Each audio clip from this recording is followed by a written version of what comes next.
First, you need to smash the 3 noodles.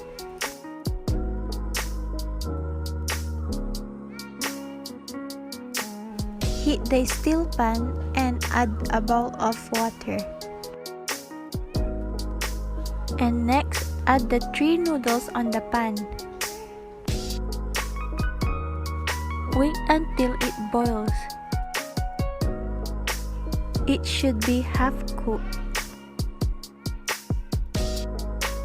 Next, slice the bagu beans and carrots.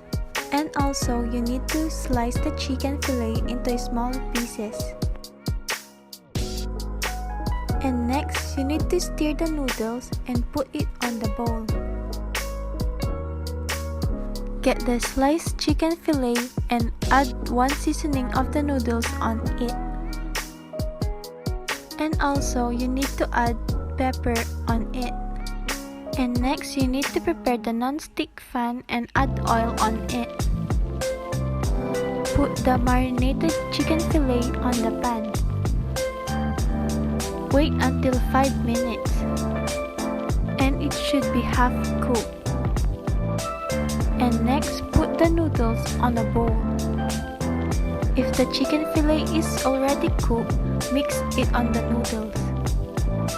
Add the all ingredients, the bagu beans, the carrots, the garlic powder, and the chili powder. And you need also to put the all-purpose flour and add the 2 eggs on it. And now, mix it all.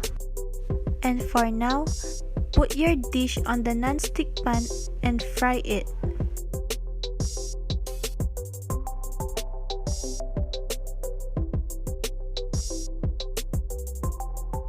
And wait until it's golden brown. And now I will present to you my chicken noodle fritters. And you can also add your sauce. It depends on you if it's ketchup or vinegar.